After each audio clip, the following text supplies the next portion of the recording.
In this video, I will explain EIA Draft 2020. വൻകിട വികസന പദ്ധതികൾ, ഖനനം, തുറമുഖ നിർമ്മാണം, വ്യവസായങ്ങൾ എന്നിവയ്ക്കുള്ള കൃത്യമായ പരിസ്ഥിതി പഠനം വേണ്ടെന്ന് വയ്ക്കുകയോ അല്ലെങ്കിൽ നാമമാത്രമായി ചുരുക്കുകയോ ചെയ്യുന്നതാണ് EIA Draft 2020. ഒരു ഇൻഡസ്ട്രിയൽ പ്രൊജക്റ്റ് അത് വരുന്ന പ്രദേശത്ത് സൃഷ്ടിക്കാവുന്ന പരിസ്ഥിതി പ്രശ്നങ്ങളുടെ നിർണയമാണ് EIA അഥവാ എൻവയോൺമെന്റൽ ഇമ്പാക്റ്റ് അസസ്മെന്റ് എന്നതുകൊണ്ട് ഉദ്ദേശിക്കുന്നത്. ഒരു പ്രൊജക്റ്റ് അല്ലെങ്കിൽ ഒരു പദ്ധതി നിലവിൽ വരുമ്പോൾ അത് നമ്മുടെ പരിസ്ഥിതി, സാമ്പത്തികം, സമൂഹം ഈ മേഖലകളിൽ സൃഷ്ടിക്കുന്ന മാറ്റങ്ങളെ നിരീക്ഷിക്കുകയും പദ്ധതിയുമായി മുന്നോട്ട് പോകണമോ വേണ്ടയോ എന്ന കാര്യത്തിൽ തീരുമാനം എടുക്കുകയും ചെയ്യുന്നു. 1984 ഭോപ്പാൽ ദുരന്തത്തിന് ശേഷം 1986 എൻവയോൺമെന്റൽ പ്രൊട്ടക്ഷൻ ആക്ട് അഥവാ പരിസ്ഥിതി സംരക്ഷണ നിയമം നിലവിൽ വരുന്നത്. ഇതിനുശേഷം 1994 EIA അഥവാ എൻവയോൺമെന്റൽ ഇമ്പാക്റ്റ് അസസ്മെന്റ് പരിസ്ഥിതി സംരക്ഷണ നിയമത്തിന്റെ ഭാഗമാകുന്നത്.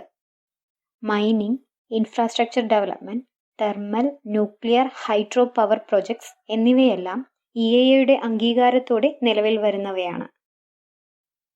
1979 USA എൻവയോൺമെന്റൽ ഇമ്പാക്റ്റ് അസസ്മെന്റ് ആദ്യമായി നിലവിൽ വരുന്നത്. അധികം പരിസ്ഥിതി പ്രശ്നങ്ങൾ ഉണ്ടാക്കാത്തതും എന്നാൽ ഗവൺമെന്റിന് സാമ്പത്തിക ലാഭം ഉണ്ടാക്കുന്നതുമായ പദ്ധതികളാണ് EIA മുന്നോട്ട് വയ്ക്കുക. ലോകത്ത് ഏകദേശം 100-ലധികം രാജ്യങ്ങൾ ഇത് നടപ്പിലാക്കിയിട്ടുണ്ട്. 1994 ഇന്ത്യയിൽ ആദ്യമായി ഇത് നിലവിൽ വരുന്നത്.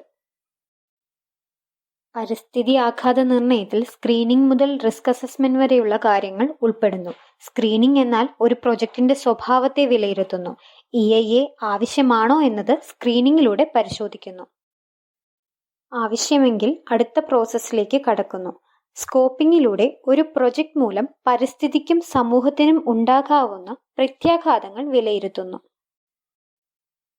Collection of base line data എന്നത് പ്രൊജക്ട് നിലവിൽ വരുന്ന പ്രദേശത്തെ അടിസ്ഥാന വിവരങ്ങളുടെ ശേഖരത്തെ സൂചിപ്പിക്കുന്നു. ഇമ്പാക്ട് പ്രഡിക്ഷനിലൂടെ നിശ്ചിത പ്രൊജക്ട് മൂലം പരിസ്ഥിതിക്ക് ഉണ്ടാകാവുന്ന ആഘാതങ്ങൾ ഏത് തരത്തിലുള്ള പ്രശ്നങ്ങൾ സൃഷ്ടിക്കുമെന്നും അവ ഏത് രീതിയിൽ സമൂഹത്തെയും പരിസ്ഥിതിയെയും അഫക്റ്റ് ചെയ്യുമെന്നും മുൻകൂട്ടി വിലയിരുത്തുന്നു. EIA റിപ്പോർട്ടിൽ പ്രൊജക്ട് അനാലിസിസിന്റെ പൂർണ്ണരൂപം ഉൾക്കൊള്ളുന്നു. ഇതിൽ പരിസ്ഥിതി സംരക്ഷണത്തിനു വേണ്ടി എന്തൊക്കെ കാര്യങ്ങൾ ചെയ്യുന്നുവെന്നും പ്രൊജക്ട് മൂലമുണ്ടാകുന്ന ആഘാതങ്ങൾ തടയാൻ ഏതൊക്കെ മുൻകരുതലുകൾ എടുക്കേണ്ടതെന്നുമുള്ള കാര്യങ്ങൾ ഉൾപ്പെടുത്തുന്നു. പബ്ലിക് ഹിയറിംഗിൽ പ്രൊജക്റ്റിനെ പറ്റി പ്രദേശവാസികളോട് വിശദീകരിക്കുകയും അവരുടെ അഭിപ്രായം ചോദിക്കുകയും ചെയ്യാം. എന്നാൽ പബ്ലിക് ഹിയറിംഗ് എല്ലാ പ്രൊജക്റ്റുകൾക്കും ഉണ്ടായിരിക്കുകയില്ല. ഡെസിഷൻ മേക്കിങ്ങിലൂടെ പ്രൊജക്റ്റിന് ഗവൺമെന്റ് അനുമതി നൽകണോ വേണ്ടയോ എന്നുള്ള കാര്യം തീരുമാനിക്കുന്നു. പ്രൊജക്റ്റിന് അനുമതി ലഭ്യമായാൽ മോണിറ്ററിംഗ് മുതൽ റിസ്ക് അസസ്മെന്റ് വരെയുള്ള കാര്യങ്ങൾ തുടരുന്നു. പ്രൊജക്റ്റിന്റെ ഓരോ ഘട്ടത്തിലും ഏതൊക്കെ ടെക്നോളജീസ് ഉപയോഗിക്കാം എന്നുള്ള കാര്യങ്ങളടക്കം ഇതിൽ വിശകലനം ചെയ്യുന്നു. പരിസ്ഥിതി സംരക്ഷണവും സാമ്പത്തിക പുരോഗതിയും ഒരുപോലെ നേടുക എന്നത് പ്രയാസകരമായ ഒന്നാണ്. അതിനാൽ തന്നെ 1994 EIA നിലവിൽ വന്ന ശേഷം നിരവധി തവണ ഇതിൽ ഭേദഗതികൾ വരുത്തിയിട്ടുണ്ട്. 1994 നിലവിൽ വന്ന ഈ ഡ്രാഫ്റ്റ് പ്രകാരം ഇന്ത്യയിൽ ആരംഭിക്കുന്ന പ്രൊജക്റ്റുകൾക്ക് എൻവയോൺമെന്റൽ ക്ലിയറൻസ് സർട്ടിഫിക്കറ്റ് നിർബന്ധമാക്കി. ഇത് പ്രകാരം തെറ്റായ രേഖകൾ നൽകുന്നവർക്ക് പെനാൽറ്റിയും ഏർപ്പെടുത്തിയിരുന്നു. 1994 ഈ ഇനിഷ്യൽ ഡ്രാഫ്റ്റ് എൻവയോൺമെന്റിന് മുൻതൂക്കം നൽകുന്ന ഒന്നായിരുന്നു. 1997 അമെൻമെന്റിലൂടെ എൻവയോൺമെന്റിന് പ്രാധാന്യം കൊടുത്തുകൊണ്ട് പബ്ലിക് ഹിയറിംഗ് ഈ നിയമത്തിൽ ഉൾപ്പെടുത്തി. വ്യവസായത്തെ പ്രതികൂലമായി ബാധിക്കുമെന്നതിനാൽ ഈ ഭേദഗതിയെ ഇൻഡസ്ട്രിയലിസ്റ്റ് എതിർത്തിരുന്നു. എന്നാൽ 2002 ജൂണിൽ നടപ്പിലാക്കിയ ഭേദഗതി പ്രകാരം ഇൻഡസ്ട്രിയലിസ്റ്റിനെ സപ്പോർട്ട് ചെയ്യുന്ന രീതിയിൽ 100 കോടിയിൽ താഴെ ഇൻവെസ്റ്റ്മെന്റ് ഉള്ള പുതിയ പ്രൊജക്റ്റുകൾക്ക് എൻവയോൺമെന്റൽ ക്ലിയറൻസ് സർട്ടിഫിക്കറ്റ് ഇല്ലാതെ തന്നെ അംഗീകാരം നൽകി. സാമ്പത്തിക പുരോഗതിക്ക് വേണ്ടിയായിരുന്നെങ്കിലും പരിസ്ഥിതി സംരക്ഷണത്തെ ഇത് വളരെയധികം ബാധിച്ചു. വളരെ താഴ്ന്ന ഇൻവെസ്റ്റ്മെന്റ് ഉള്ള പല പ്രൊജക്റ്റുകളും പ്രകൃതിയെ വളരെയധികം ചൂഷണം ചെയ്യാറുണ്ട്. എൻവയോൺമെന്റിനെ മോശമായി ബാധിക്കുമോ എന്നത് ഇൻവെസ്റ്റ്മെന്റിന്റെ അടിസ്ഥാനത്തിൽ പറയാൻ സാധിക്കുകയില്ല. ഇതിനെ തുടർന്ന് 2003 ഫെബ്രുവരിയിലെ അമെൻമെന്റിലൂടെ പരിസ്ഥിതിക്ക് പ്രാധാന്യം നൽകുവാൻ EIA പ്രോസസ്സിംഗിൽ ഗവൺമെന്റ് റിസർച്ച് ആൻഡ് ഇൻസ്പെക്ഷൻ ഉൾപ്പെടുത്തി.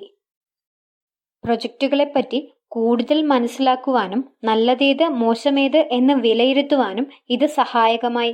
ആരവല്ലി നിരകളിലെ ചില പ്രവർത്തനങ്ങൾ എതിർക്കുവാനും ഈ നിയമം സഹായകമായി. ഇവിടെ ഒരമെന്റ്മെന്റിലൂടെ പരിസ്ഥിതിയെ സംരക്ഷിക്കുമ്പോൾ മറ്റൊരു അമെന്റ്മെന്റിലൂടെ സാമ്പത്തിക പുരോഗതി ലക്ഷ്യമിടുന്നു.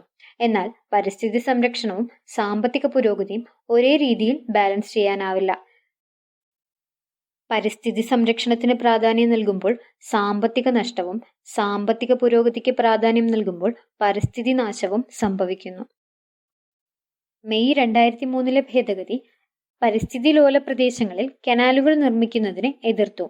2003 ഓഗസ്റ്റിലെ ഭേദഗതി പ്രകാരം പരിസ്ഥിതി ലോല പ്രദേശങ്ങളിൽ, അതായത് നാഷണൽ പാർക്ക്, ബയോസ്ഫിയർ റിസർവ് തുടങ്ങിയ പ്രദേശങ്ങളിൽ 15 കിലോമീറ്റർ ചുറ്റളവിനുള്ളിൽ ആരംഭിക്കുന്ന ഏതൊരു പ്രൊജക്ടിനും എൻവയോൺമെന്റൽ ക്ലിയറൻസ് സർട്ടിഫിക്കറ്റ് സെൻട്രൽ ഗവൺമെന്റിൽ നിന്നും നിർബന്ധമാക്കി. ഈ അമെന്റ്മെന്റ് എൻവയോൺമെന്റിന് പ്രാധാന്യം കൊടുത്തു. എന്നാൽ അതേ വർഷം 2003 സെപ്റ്റംബറിലെ ഭേദഗതിയിലൂടെ പരിസ്ഥിതി ലോല പ്രദേശങ്ങൾക്ക് ചുറ്റുമുള്ള 10 കിലോമീറ്റർ റേഡിയസിന് പുറമേയുള്ള പ്രദേശങ്ങളിൽ വരുന്ന പ്രൊജക്ടുകൾക്ക് പബ്ലിക് ഹിയറിംഗ് ഒഴിവാക്കി. ഇത് ഇൻഡസ്ട്രിയലിസ്റ്റിനെ സപ്പോർട്ട് ചെയ്യുന്ന നീക്കമായിരുന്നു.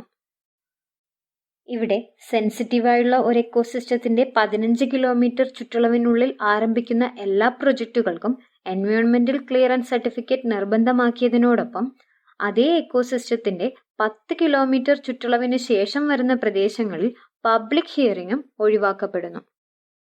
2004 ജൂലൈയിലെ അമെന്റ്മെന്റിലൂടെ കൺസ്ട്രക്ഷൻ ഇൻഡസ്ട്രീസിന് EIA നിർബന്ധമാക്കിയെങ്കിൽ 2005 ജൂലൈയിലെ ഭേദഗതിയിലൂടെ എൻവയോൺമെന്റൽ ക്ലിയറൻസ് ഇല്ലാതെ തന്നെ 2 വർഷത്തേക്ക് താൽക്കാലികമായി പ്രവർത്തിക്കാനുള്ള അനുവാദം കമ്പനികൾക്ക് നൽകി. എന്നാൽ 2 വർഷത്തിന് ശേഷവും കമ്പനികൾക്ക് സാമ്പത്തിക നഷ്ടം ഉണ്ടാകുമെന്ന കാരണത്താൽ എൻവയോൺമെന്റൽ ക്ലിയറൻസ് ഇല്ലാതെ തന്നെ പ്രവർത്തിക്കുവാൻ സാധിക്കും. എന്നാൽ 1994 ഈ വിജ്ഞാപനത്തിൽ പോരായ്മകളുണ്ടെന്ന് മനസ്സിലാക്കിയ ministry of environment and forest പുതിയ ഒരു നിയമം 2005 ഡ്രാഫ്റ്റ് രൂപത്തിൽ 1 വർഷത്തേക്ക് പൊതുജനാഭിപ്രായം അറിയുന്നതിനായി അവതരിപ്പിച്ചു. ഇതോടെ 1994 EIA ഡ്രാഫ്റ്റ് നീക്കം ചെയ്തുകൊണ്ട് 2006 പുതിയ ഒരു ഡ്രാഫ്റ്റ് നിലവിൽ വന്നു. 2006 പുതിയ വിജ്ഞാപന പ്രകാരം എല്ലാ പ്രൊജക്ടുകളെയും 2ആയി തരംതിരിച്ചു. കാറ്റഗറി A പ്രൊജക്ടുകൾ സെൻട്രൽ ഗവൺമെന്റിൽ നിന്നും കാറ്റഗറി B പ്രൊജക്ടുകൾ സ്റ്റേറ്റ് ഗവൺമെന്റിൽ നിന്നും എൻവയോൺമെന്റൽ ക്ലിയറൻസ് നേടണം. കാറ്റഗറി B പ്രൊജക്ടുകളിൽ B1, B2 എന്നീ സബ് ക്ലാസുകൾ ഉൾപ്പെടുത്തുകയും ഇതിൽ B2 പ്രൊജക്ടുകളെ എൻവയോൺമെന്റൽ ഇമ്പാക്ട് അസസ്മെന്റിൽ നിന്ന് ഒഴിവാക്കുകയും ചെയ്തു. 2006 ഡ്രാഫ്റ്റ് പ്രകാരം പബ്ലിക് ഹിയറിംഗ് EIA റിപ്പോർട്ട് സമർപ്പിച്ചതിന് ശേഷമായിരിക്കും ഉണ്ടാവുക. എന്നാൽ EIA റിപ്പോർട്ടിന് ശേഷമാണെങ്കിൽ പൊതുജന താൽപര്യം വലിയ പ്രാധാന്യം അർഹിക്കുന്നില്ല. മറ്റൊരു പ്രധാന കാര്യം 2006 ഡ്രാഫ്റ്റ് പ്രകാരം പ്രൊജക്ടുകളെ ഇൻവെസ്റ്റ്മെന്റിന്റെ അടിസ്ഥാനത്തിൽ കണക്കാക്കാതെ പ്രൊജക്ടിന്റെ കപ്പാസിറ്റി അല്ലെങ്കിൽ വലിപ്പത്തിന്റെ അടിസ്ഥാനത്തിൽ കണക്കാക്കി.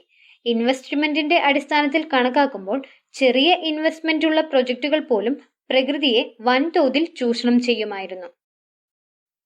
2020 കൊണ്ടുവന്ന EIA 2020 എന്ന പുതിയ ഡ്രാഫ്റ്റ് വളരെയധികം വിമർശനങ്ങൾ നേരിടേണ്ടി വന്നിട്ടുണ്ട്. മുമ്പത്തേതിൽ നിന്നും വ്യത്യസ്തമായി വളരെയധികം മാറ്റങ്ങൾ പുതിയ ഡ്രാഫ്റ്റിൽ ഉൾപ്പെടുത്തിയിട്ടുണ്ട്. അതിൽ ഒന്നാമത്തേത് പോസ്റ്റ് ഫാക്ടോ ക്ലിയറൻസ്, അതായത് പുതുതായി വരുന്ന പ്രൊജക്ടുകളിൽ പരിസ്ഥിതി സുരക്ഷാ നിർണയം നടത്താതെ തന്നെ ഒരു ഇൻഡസ്ട്രിക്ക് വർക്ക് ചെയ്യാൻ കഴിയും. അതായത് ഒരു കമ്പനിക്ക് എൻവയോൺമെന്റൽ ക്ലിയറൻസ് സർട്ടിഫിക്കറ്റ് ഇല്ലാതെ തന്നെ വർക്ക് ചെയ്യാൻ കഴിയും. Second one, some projects are exempted from assessment. അതായത് ഗവൺമെന്റ് ഒരു പ്രൊജക്ടിനെ സ്ട്രാറ്റജിക് എന്ന് വിലയിരുത്തുകയാണെങ്കിൽ ആ പ്രൊജക്ടിനെ പറ്റിയിട്ടുള്ള യാതൊരുവിധ ഇൻഫർമേഷൻസും പബ്ലിക്കിന് അവൈലബിൾ ആയിരിക്കില്ല. അതായത് പൊതുജനങ്ങൾക്ക് ആ പ്രൊജക്ട് എന്താണെന്ന് അറിയാൻ കഴിയുകയില്ല. കൂടാതെ 1.5 ലക്ഷം സ്ക്വയർ മീറ്റർ വരെയുള്ള കൺസ്ട്രക്ഷൻ പ്രൊജക്ടുകളെ വിശദമായ എൻവയോൺമെന്റൽ അസസ്മെന്റിൽ നിന്ന് ഒഴിവാക്കുകയും പബ്ലിക് ഹിയറിംഗ് വേണ്ടെന്ന് വയ്ക്കുകയും ചെയ്യുന്നു. അതായത് മുൻപ് 2 ലക്ഷം സ്ക്വയർ മീറ്റർ ഉണ്ടായിരുന്നത് 1.5 ലക്ഷമാക്കി ചുരുക്കുകയും വിശദമായ EIA നിർണയം ആവശ്യമില്ല എന്ന് സ്ഥാപിക്കുകയും ചെയ്യുന്നു. Next one, violations cannot reported by citizens. അതായത് വയലേഷൻസ് ഉണ്ടായാൽ, നിയമലംഘനങ്ങൾ ഉണ്ടായാൽ പൊതുജനങ്ങൾക്ക് അറിയിക്കാനാവില്ല. പകരം ഗവൺമെന്റ് ഒഫീഷ്യൽസിന് മാത്രം അതിനുള്ള അധികാരം നൽകുന്നു. മറ്റൊന്ന്, പബ്ലിക് കൺസൾട്ടേഷനുള്ള സമയം 30 ദിവസത്തിൽ നിന്നും 20 ദിവസമായി കുറച്ചു. പബ്ലിക് കൺസൾട്ടേഷൻ വഴി ഒരു വ്യക്തിക്ക് പ്രൊജക്ടിനെ കുറിച്ചുള്ള പൂർണ്ണമായ കാര്യങ്ങൾ മനസ്സിലാക്കാൻ കഴിയും. എന്നാൽ പുതിയ ഡ്രാഫ്റ്റ് പബ്ലിക് കൺസൾട്ടേഷന്റെ ദിവസങ്ങൾ 30 നിന്നും 20 കുറച്ചിരിക്കുകയാണ്. എന്നാൽ ചുരുങ്ങിയ ദിവസത്തിനുള്ളിൽ പൊതുജനങ്ങൾക്ക് പ്രൊജക്ടിനെ പറ്റിയുള്ള പൂർണ്ണമായ രൂപം മനസ്സിലാക്കാൻ കഴിയുകയില്ല. റൂറൽ ഏരിയാസിനെയാണ് ഇത് കൂടുതലായി ബാധിക്കുക. മുൻപുള്ള നിയമങ്ങളിൽ കമ്പനികൾക്ക് 6 മാസത്തിലൊരിക്കൽ റിപ്പോർട്ട് സമർപ്പിക്കണമായിരുന്നു. എന്നാൽ പുതിയ നിയമപ്രകാരം കമ്പനികൾക്ക് വർഷത്തിലൊരിക്കൽ മാത്രം റിപ്പോർട്ട് സമർപ്പിച്ചാൽ മതി. ഗവൺമെന്റിന് എക്കണോമിയും എൻവയോൺമെന്റും ഒരുപോലെ ബാലൻസ് ചെയ്യേണ്ടതുണ്ട്. എന്നാൽ ഇത് വളരെ പ്രയാസകരമാണ്. എക്കണോമി ഓർ എൻവയോൺമെന്റ് എന്ന് ചോദിച്ചാൽ എൻവയോൺമെന്റ് ഇല്ലാതെ എക്കണോമി ഉണ്ടായിട്ട് കാര്യമില്ല. അതിനാൽ പരിസ്ഥിതിയെ സംരക്ഷിച്ചുകൊണ്ടുള്ള സാമ്പത്തിക പുരോഗതിയാണ് നമുക്കാവശ്യം.